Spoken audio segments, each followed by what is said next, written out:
जैसे आप लोगों को ये विदित है, मालूम है कि हमारी पार्टी कांग्रेस, बीजेपी व अन्य किसी भी विरोधी पार्टी के साथ मिलकर नहीं, बल्कि अकेले ही खासकर यहाँ अपने गरीबों, मजदूरों, दलितों, आदिवासियों, पिछड़े वर्गों, मुस्लिम व अन्य अक़लियतों के बलबूते पर ही ये चुनाव लड़ रही है। पूरी तैयारी व दमदारी के साथ ये चुनाव लड़ रही है। जो इनमें से पार्टी से जुड़े लोग, इन वर्गों में से पार्टी से जुड़े लोग अपनी पार्टी के उम्मीदवारों को जिताने में पूरे जी जान से लगे हैं। हालांकि आज आपकी यहाँ इकट्ठा हुई अपार भीड़ व भीड़ के जबरदस्त जोश को भी देखकर अब मुझे भी ये काफ़ी हद तक भरोसा हो गया है कि इस बार आप लोग इस चुनाव में यहाँ अपने प्रदेश से भी अपनी पार्टी का बेहतर रिजल्ट जरूर लाएंगे। इसके लिए अब मैं आप लोगों का ध्यान कुछ ज़रूरी बातों की तरफ दिलाना चाहती हूँ और इस संबंध में मैं विशेषकर कांग्रेस, बीजेपी व इनके अन्य सभी सहयोगी दलों के बारे में ये कहना चाहूँगी कि आज़ादी के बाद शुरू में केंद्र व देश के अधिकांश राज्यों में भी ज़्यादातर सत्ता यहाँ कांग्रेस पार्टी के ही हाथों में केंद्रित रही है, किंतु इनकी खासकर दलित, आदिवासी व पिछड़ा वर्ग विरोधी तथा अन्य और मामलों में भी रही इनकी गलत नीतियों व गलत कार्य प्रणाली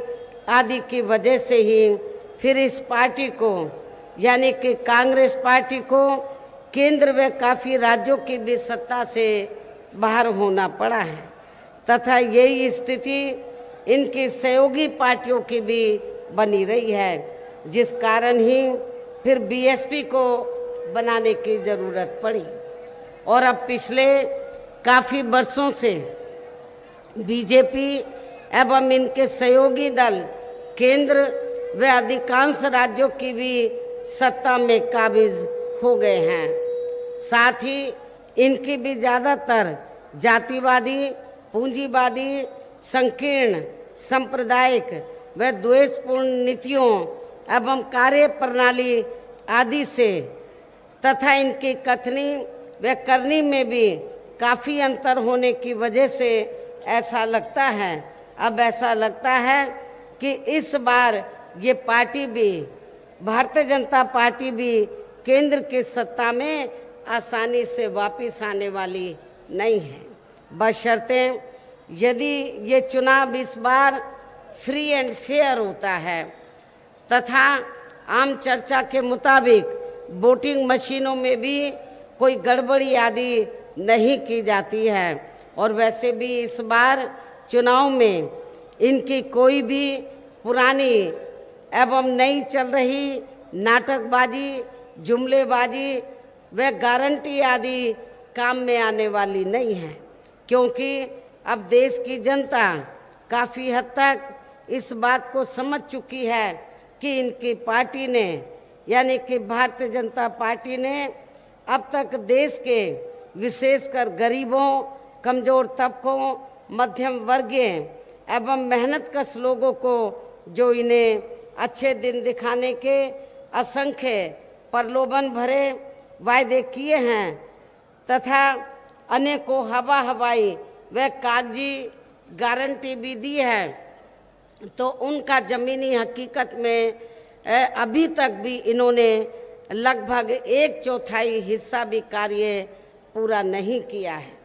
बल्कि इसके स्थान पर इनका ज़्यादातर समय व ताकत भी यह इनके अपने चहेते रहे बड़े बड़े पूंजीपतियों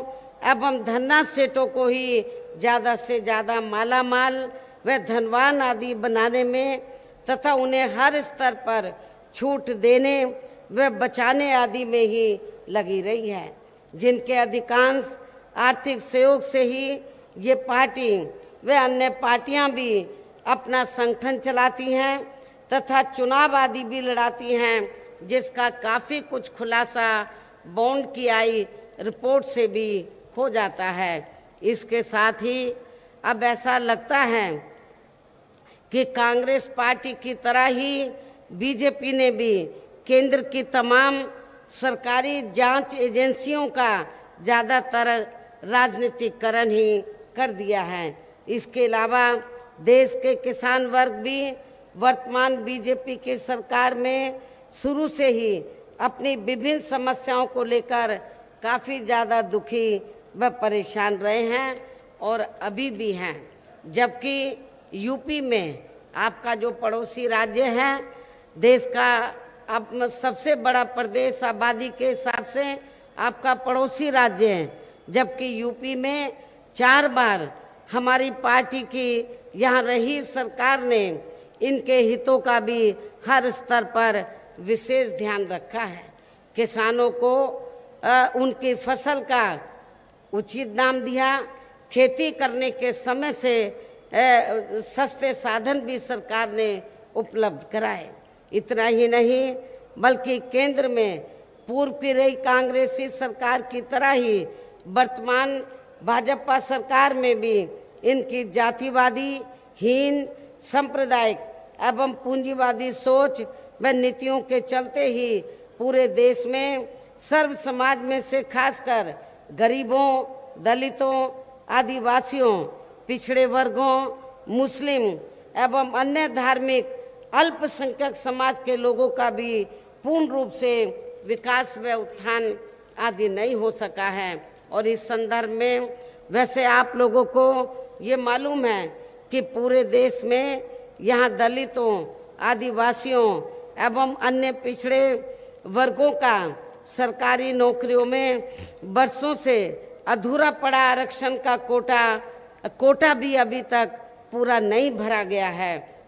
विशेषकर SC व ST वर्गों के सरकारी कर्मचारियों का पदोन्नति में आरक्षण तो अब काफ़ी हद तक प्रभावहीन ही बना दिया गया है। साथ ही केंद्र व राज्यों में भी विरोधी पार्टियों की रही सरकारों में इन सभी वर्गों को प्राइवेट सेक्टर में आरक्षण दिए जाने की व्यवस्था किए बिना ही इनकी सरकारों के ज़्यादातर सरकारी कार्य अब प्राइवेट सेक्टर के जरिए ही इनके बड़े बड़े पूंजीपतियों व धन्ना सेठों आदि को ही दिए जाने के कारण अब इनको पूरे देश में इन वर्गों के लोगों को अब पूरे देश में आरक्षण का बहुत कम ही लाभ मिल पा रहा है।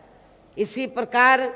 इनका अन्य और मामलों में भी शोषण व उत्पीड़न आदि होना अभी तक भी बंद नहीं हुआ है। इनके साथ साथ मुस्लिम व अन्य धार्मिक अल्पसंख्यक समाज के लोगों की भी हालत हर स्तर पर यहाँ काफ़ी ज़्यादा खराब व दयनीय ही बनी हुई है, जिसका काफ़ी कुछ खुलासा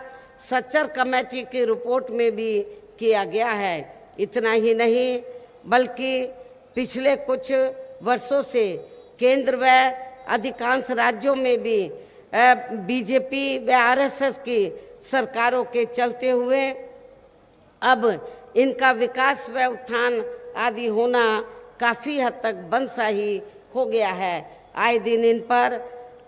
खासकर धर्म की आड़ में, हिंदुत्व की आड़ में हो रही जुल्म जाति भी यहाँ काफ़ी ज़्यादा चरम सीमा पर पहुँच चुकी है। इसके साथ साथ अपर कास्ट समाज में से विशेषकर गरीब लोगों की भी हालत हमें कोई खास अच्छी नज़र नहीं आती है। इनकी गलत कृषि नीतियों के कारण किसान वर्ग भी आए दिन आंदोलित ही रहता है। साथ ही इनकी गलत आर्थिक नीतियों की वजह से देश की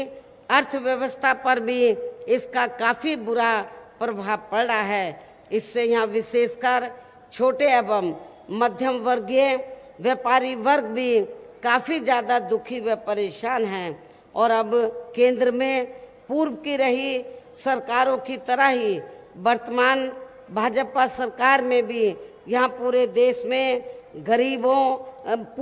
में गरीबी, बेरोजगारी एवं महंगाई आदि भी लगातार काफ़ी ज़्यादा बढ़ रही है। देश में हर स्तर पर फैला भ्रष्टाचार भी कम नहीं हुआ है। साथ ही अपने देश की सीमाएं अभी तक भी पूरे तौर से सुरक्षित नहीं हैं। ये भी बड़ी चिंता की बात है। ऐसे में अब आप लोगों को देश में हो रहे लोकसभा चुनाव में कांग्रेस, बीजेपी व इनकी सहयोगी पार्टियों को भी केंद्र की सत्ता में आने से जरूर रोकना है। जिनकी गलत नीतियों व गलत कार्य प्रणाली आदि को आप लोग काफ़ी हद तक आजमा भी चुके हैं और अब ये विरोधी पार्टियां किस्म किस्म के साम, दाम, दंड भेद आदि अनेकों हथकंडे इस्तेमाल करके केंद्र की सत्ता में आने की पूरी कोशिश में लगे हैं, जिनसे अपनी पार्टी के लोगों को हर स्तर पर काफ़ी ज़्यादा सावधान रहना है। और इस मामले में विरोधी पार्टियां अपने अपने पक्ष में हवा बनाने के लिए खासकर मीडिया, ओपिनियन पोल व सर्वे आदि का जो बड़े पैमाने पर इस्तेमाल कर रही हैं, तो उनसे अपने पार्टी के लोगों को बिल्कुल भी गुमराह नहीं होना है। इसके साथ ही विरोधी पार्टियों के विभिन्न रूपों में जारी किए गए इनके हवाई व प्रलोभन भरे चुनावी घोषणा पत्रों एवं वायदों आदि के बहकावे में भी पार्टी के लोगों को कतई नहीं आना है, जिन्हें ये पार्टियां चुनाव खत्म होने के बाद ज़्यादातर अमल में नहीं लाती हैं। और अब जिन पर से देश की जनता का अधिकांश विश्वास ही उठ गया है, यही खास वजह है कि हमारी पार्टी किसी भी चुनाव में अपनी पार्टी का कोई भी चुनावी घोषणा पत्र आदि जारी नहीं करती है। वैसे भी हमारी पार्टी किसी भी मामले में कहने में बहुत कम बल्कि कार्य करके दिखाने में ही ज़्यादा विश्वास रखती है। और इस बात का सबसे बड़ा सबूत ये है कि उत्तर प्रदेश में 4 बार हमारी पार्टी के नेतृत्व में रही सरकार ने चुनाव में पार्टी के बिना जारी किए गए घोषणा पत्र के ही प्रदेश व आम जनहित में काफ़ी कुछ ऐतिहासिक कार्य करके दिखाए हैं, जिनकी अब देश में अधिकांश पार्टियों की सरकारें काफ़ी नकल भी कर रही हैं। जबकि इस मामले में हमारी पार्टी का ये कहना है कि यदि इन पार्टियों के स्थान पर केंद्र में हमें अपनी पार्टी की सरकार बनाने का मौका मिलता है, तो तब फिर हमारी पार्टी की बनी सरकार केंद्र में या अब तक रही सभी विरोधी पार्टियों की सरकारों की तरह केवल हवाई व कागजी कार्य आदि नहीं करेगी, बल्कि उत्तर प्रदेश की तरह ही जमीनी हकीकत में ठोस कार्य करके दिखाएगी। और इस संदर्भ में खासकर मैं ये कहना चाहूँगी, केंद्र द्वारा देश में पिछले कुछ समय से अति गरीब परिवारों को अस्थायी तौर पर फ्री में जो थोड़ी सी खाद्य सामग्री दी जा रही है, तो उससे इनका स्थायी तौर पर भला होने वाला नहीं है। और वैसे भी इनकी ये जटिल समस्या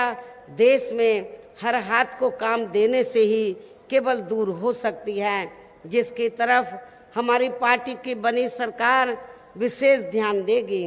साथ ही देश में पिछले काफ़ी वर्षों से आए दिन बढ़ रही गरीबी, बेरोजगारी व महंगाई आदि से भी जनता बहुत ज़्यादा परेशान है, जिसे भी आर्थिक नीतियों में तब्दीली करके जरूर दूर किया जाएगा।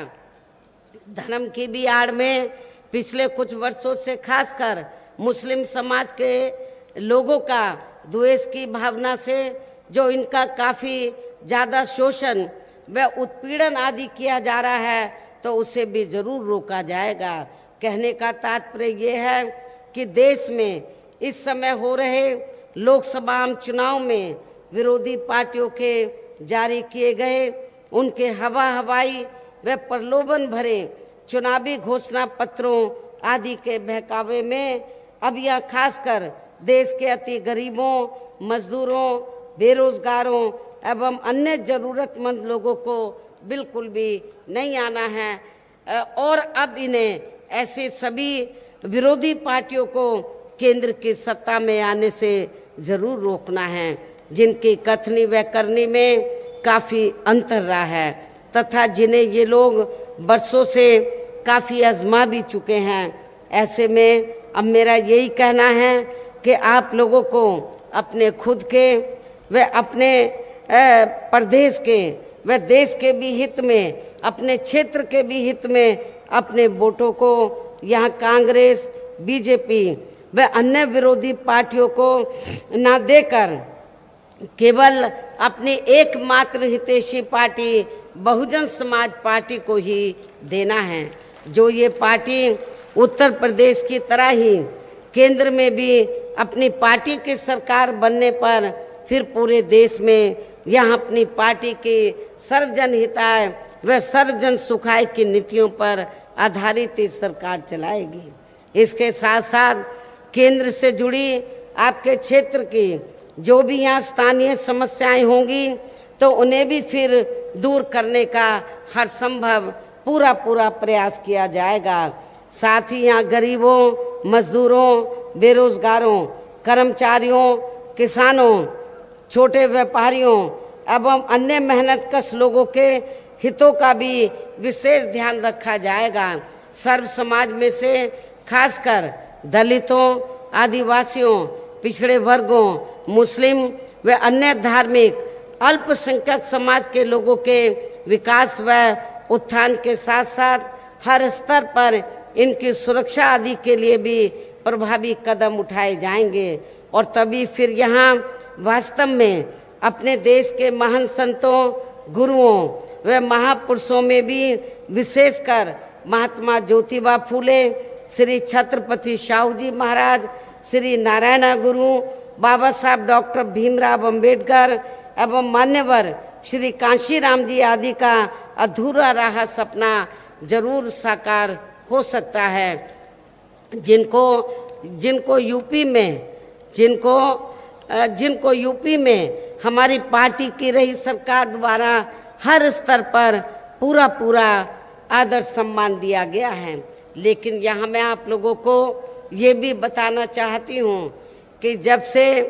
उत्तर प्रदेश में 4 बार बीएसपी के नेतृत्व में सरकार बनी है और चौथी बार अकेले अपने बलबूते पर बीएसपी की सरकार बनी है, तो तब से चाहे कांग्रेस पार्टी हो या भारतीय जनता पार्टी या अन्य कोई भी जातिवादी पार्टी हो, तो सारी की सारी पार्टियां काफी दुखी हैं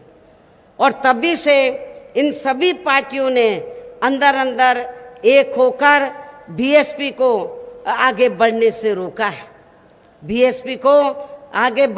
रोका है और ये सोचकर कि कहीं बीएसपी केंद्र की सत्ता में आसीन हो गई तो पूरे देश के अंदर जो दबे कुचले लोग हैं तो उनकी स्थिति, जो खराब स्थिति है, उसमें काफी सुधार आ जाएगा। तो जिससे, लेकिन कांग्रेस, बीजेपी, अन्य सभी विरोधी पार्टियां ये बिल्कुल नहीं चाहती हैं जो गरीब और दबे कुचले लोग हैं उनकी शैक्षणिक, सामाजिक व आर्थिक स्थिति में सुधार आए, ये बिल्कुल नहीं चाहती हैं। इसलिए बीएसपी को कमजोर करने के लिए इन सारी विरोधी पार्टियों ने बीएसपी को कमजोर करने के लिए, खास तौर से जब से यूपी में बीएसपी की पूर्ण बहुमत की सरकार बनी, तब से इन सारी विरोधी पार्टियों ने अंदर एक होकर बीएसपी को कमजोर करने के लिए इन्होंने रास्ता क्या निकाला